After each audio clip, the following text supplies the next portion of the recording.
Hello, listeners. If you haven't liked, subscribed, or followed the Sounds of Living podcast accounts, you could find us on Instagram, TikTok, Facebook, and Patreon at Sounds of Living Podcast.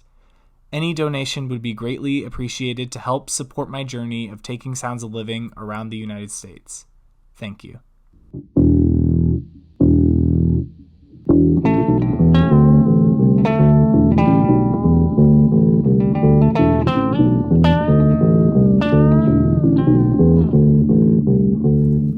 Hello and welcome back to Sounds of Living. I'm your host today, Alex Kellerman, and I'm sitting here with my mother, Tracy Zwillinger. Hey, Mom.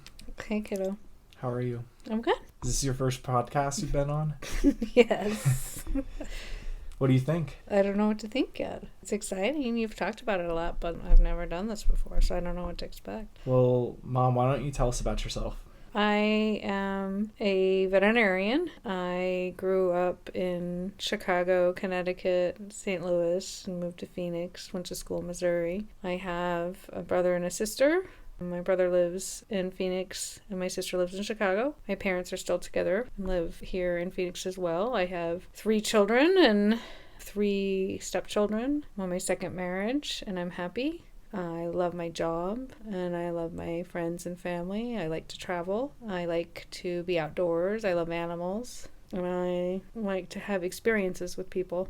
Good stuff. So how has music played a role in your life? I think music is a lot like familiar smells or sounds or sights. They can bring back memories and times in your life. And so I would say there's certain songs that take me to certain memories. So why don't we start with your childhood? Tell me more about the first times you heard music and just like what you associate it with. I don't know that I remember the very first time I've heard music, but I remember when we were kids, my parents had a record player and we played vinyls. And I remember listening to music in the kind of living room, dining room part of our house in Connecticut. There was a record player over there. And my brother and sister and I would listen to songs, and sometimes the records would skip or they had kind of that background noise. But there's certain songs that remind me of different times and people from my childhood. And I would say my mom used to play You Light Up My Life a lot when she was home. And so when I heard that song, and when I hear it today, I still think of my mom, and she would sing it, and it was always on the record player. And then my brother and sister and I would listen to Fox on the Run. And honestly, I don't know that we listened to the entire song often. We listened to the beginning part because it sounds like a UFO taking off, and we just thought it was the greatest thing in the world. And that was like rock music right after that. And then my brother liked listening to the Pete's Dragon. I mean, we all liked it, but the Pete's Dragon song where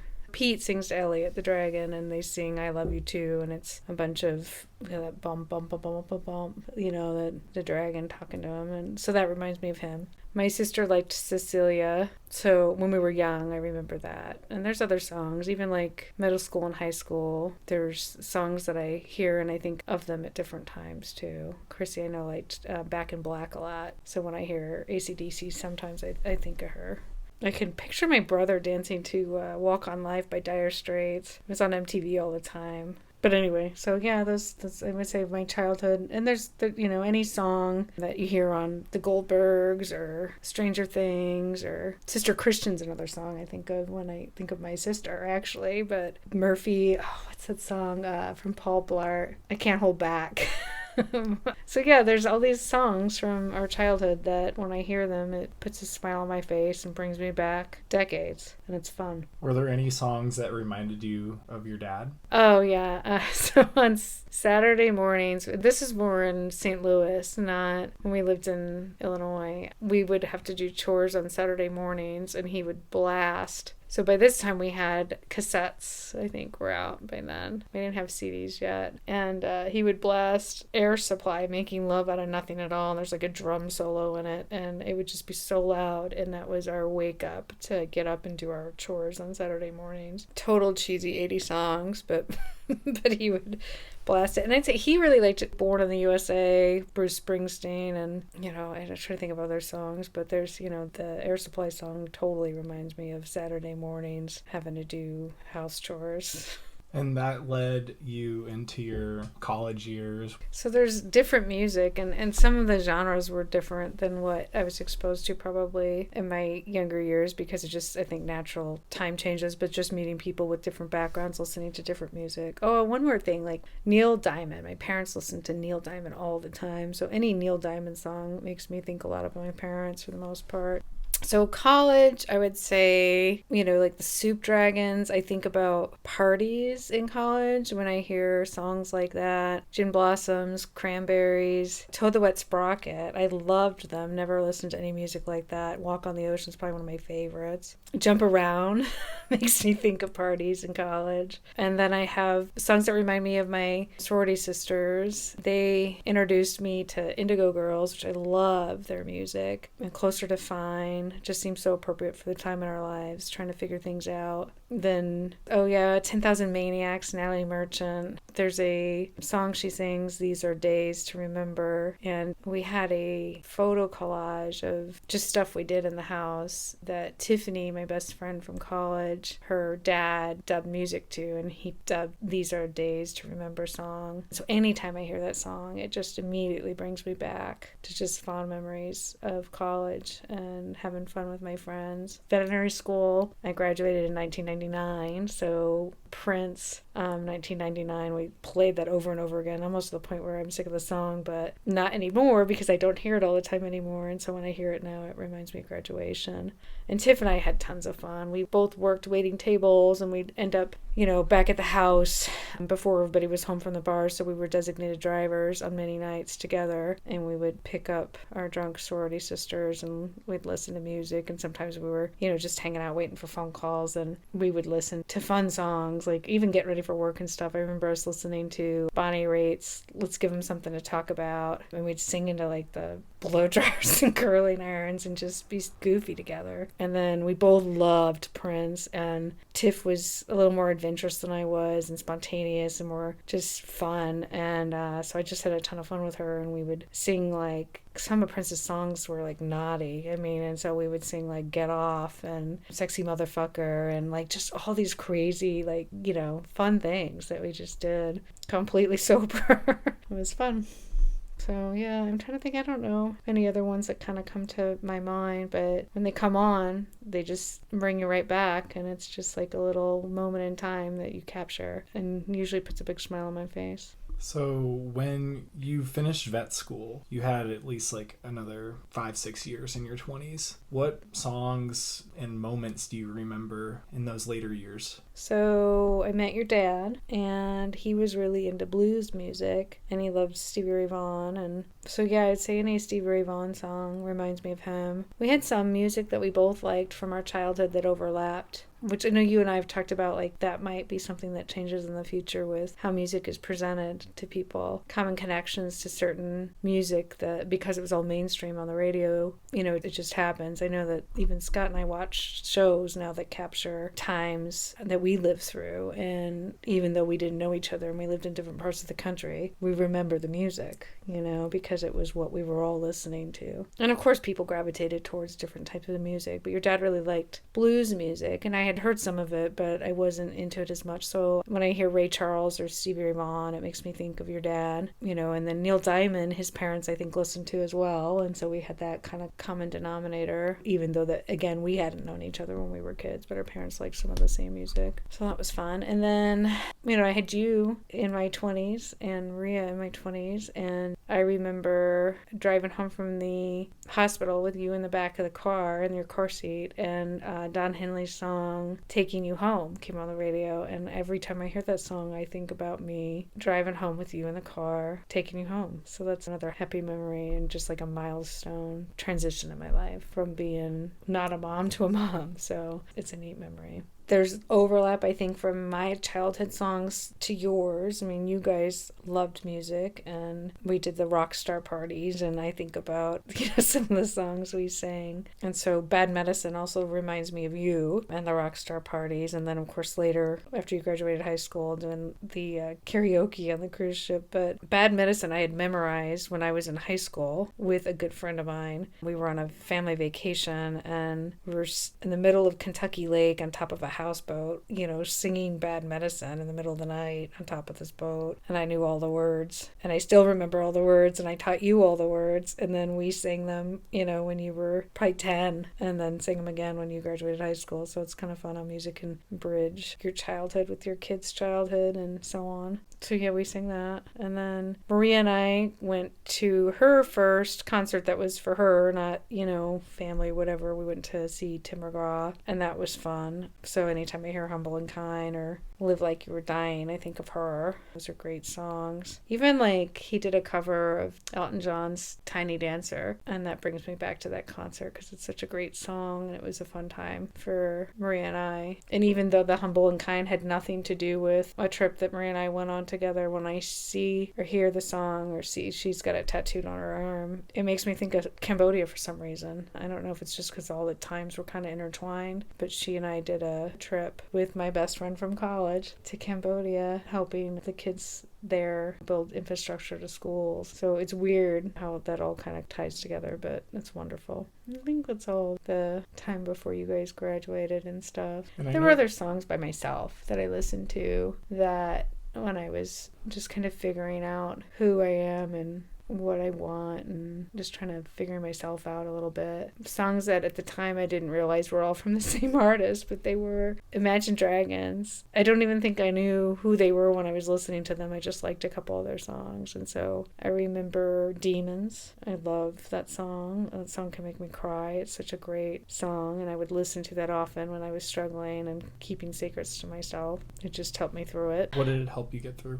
I think I was in such a rush and excited and driven. I wanted to become a veterinarian, and that was my hyper focus and just kind of a type A personality that when I reached probably my late 30s, early 40s, I started to just want to think more and understand more. And you guys were kind of, on your own to some extent. You were, the really busy all day long needs weren't as much as they are when, you're little. There's a lot more just physical, constant, busy demand. And then as you guys get older and you have your own social lives and work and school and your own friendship circles and stuff, there's more time that you have to kind of self-reflect. So you start just to think about, who I am. I moved out of my parents' house when I was 17, and then I went to college, and then I went to vet school, and I got married right after I graduated, and then I had you the next year. And so I never really exhaled to discover myself, really. Although I don't have any regrets, and I would do it all over again. I enjoyed, I was happy, but I was just so busy and so focused and driven on completing all the tasks that I finally got to a point where I was like, who am I? So I don't know, there were songs that I listened to. Katy Perry's Wide Awake, that was a great one. There were several. Those are the two that stick out right off the bat. So it was like trying to discover yourself? Yeah, who I am outside of my marriage, my kids, my career. I learned scuba diving at that time. I started traveling more. I jumped out of a plane with you when you turned 18. So yeah, I know there was just a lot of questioning myself about what it is that I like and what I want to do. And so there were songs that I listened to during all that spoke to me. And so those are some of them. And I didn't realize it until after we were planning our wedding in Jamaica with Scott, and we trying to figure out songs for me to walk down the aisle to, and I liked On Top of the World. And I didn't know who sang it. I just liked how it sounded. We were listening to different songs. So ironically, when I was figuring out who I am and what I wanted, and I listened to Demons, because I was, I had all these thoughts that I hadn't shared with anybody and kept them to myself and worked through them. And then Wide Awake with Katy Perry, and then full circle, I go from Demons to On Top of the World, and then realize that it's the same artist, and that was kind of cool. Anyway, that was neat. And then I would say Dave Matthews and Bob Marley, they remind me of Scott. Our first concert that we went to together was Dave Matthews, and that was so much fun. We took a vacation together in Jamaica, and of course we heard lots of reggae. So, anytime I hear Bob Marley, I think of him. Jamaica's kind of a special place for us. So I think and those are all the ones I can think of right off the top of my head. I know there's more, but I would say for me, music is it brings me back to points in time and experiences with people that have touched my life in some way. It's a fun little scrapbook that you can revisit. But the intensity of the memory with the music, I think, is amplified versus just looking at a picture. I mean, pictures are great too, but there's a feeling that comes along beside it. And you could be just driving in your car and hear a song and it instantly brings back a memory that you even forgot you had, you know? So it's cool. I know that you had said that Wide Awake and Demons had helped you discover yourself. When that was going on, would you say that it was difficult to kind of accept that change as it was going on and that like helped you get through it? I think change is difficult. I don't know that. Yes, I mean, I think music can help you get through stuff. It helps you just think maybe a little bit or just feel not alone, I guess, when it speaks to you. Was it speaking to you through the lyrics or the... Yeah, the lyrics. I mean, I would say the lyrics. The music was great too, but it's the lyrics. I've always liked lyrics. I mean, certainly there's some catchy tunes. You know, the pumped up kicks. I think about that song. That's a catchy tune. And then the lyrics are like crazy because they don't sound like the tune. And you're like singing the song and you're like, well, these lyrics are kind of deep and heavy and dark. And so I do listen to lyrics and I listen to music. But yeah, there have been songs in my life that I listen to it. And I'm not paying attention to really what the song's about. And then, I don't know, I just randomly said that about Pumped Up Kicks. But that's one of those songs where it just is kind of interesting how you're singing it and then you listen to it and you're like, whoa, that's kind of dark.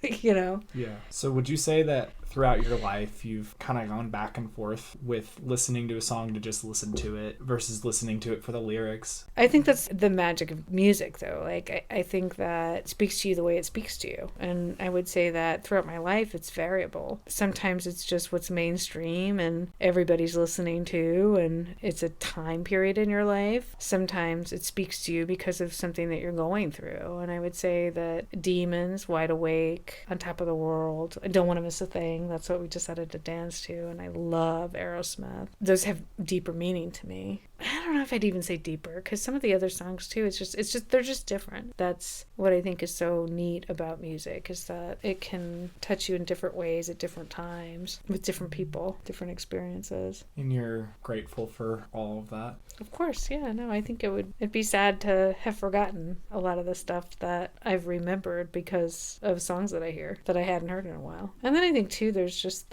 you get through stuff or you celebrate stuff and life goes on. And it's just, I don't know, to me it's like a series of different artists and different music and different experiences, and there's always new stuff and it's always just as fun. This is kind of a philosophical question, but when you are being reminded of all those experiences and moments when you re-listen to the songs that bring you back to those moments, would you say that it's like a reminder of where you came from and how you've grown? Oh, absolutely. I think it's also somewhat a reminder to enjoy the moment, you know, because all those moments you'll look back on one day and say, gosh, that was great, or gosh, that was hard, but I got through it. You know, maybe at the time you weren't so sure how you were going to get through it, but you did. And that music often is a reminder of what you're capable of or what life is capable of presenting. I can't say that music for me is a simple answer. When you ask me what does it mean to me, like, it's not the same answer for every song or for every artist or for every time. It's different, but it's wonderful. And there's, like I said, there's a connection there, but the way it connects and the time it connects, those are all different things. Before we end your episode and whatnot, I feel like you've left out one person that you should talk about because he's going to hear this episode eventually, and that's Asher. Why don't you tell us about Ash? Ash is singing all the time. So I think Take Me Out to the Ball Game reminds me of him. Asher's interesting too because he reminds me a lot of you at many different times in his life. He's his own person, but there's similarities. He loves music. He loves to pick the songs, thumb up it, thumb down it. He gravitates towards music that Scott and I like, and his memory is just incredible. So yeah, I think there's going to be a lot more songs that remind me of him. You know, he's only 5 today, you know, but there's already, like I said, certain songs. Sky's the Neighborhood. He was singing that. That's a Foo Fighters song. He loves Tear for Fears. Everybody Wants to Rule the World. He likes a lot of 80s music. He likes Bruce Springsteen. He likes Weezer, Toto. He likes all sorts of different genres. He likes country, even though Scott wishes he didn't. He loves some of the country songs we listen to. He likes Live Like You Were Dying. He likes Humble and Kind. Well, he can sing better than I can. Oh my God, can he sing? He tells me not to sing so loud when I'm off key. There's a lot of fond memories I have with Ash in the car, mostly when it's just the two of us driving somewhere, taking turns picking songs and singing to each other. I'm glad you reminded me. I didn't forget about Ash, but and looking back, and he's so my present, you know. Yeah, so that's exactly what I was just talking about. There's always going to be more songs and more experiences, and these memories that I'm creating with him, I'll remember later, just like I'm looking back now. I get to do it all over again. I'm glad that you got to reflect on your whole life through music today. But there's one last thing that you get to do to end your episode, and that's to say whatever you think is important for people to know, the world to know. You know, this is a platform where everyone can say what they think is important to themselves. You don't always get that opportunity. So what do you think people should know, Mom? I just think that work on what you have the ability to impact, and that's those that you come in contact with around you every day. Leave a positive mark. Be kind to people. Be tolerant, even if you disagree, and be authentic. Don't change, who you are to try to fit what you think others need you to be or want you to be. And try to live in the moment as best you can, because it all goes by so quickly. Just say be kind, be tolerant, take care of yourself, and be true to who you are. Life's too short to pretend. Thanks, Mama. You're welcome. Thank you. Love you too. Well, and to all the listeners out there, wherever you are, I wish you happiness and good health, and we'll see you next episode.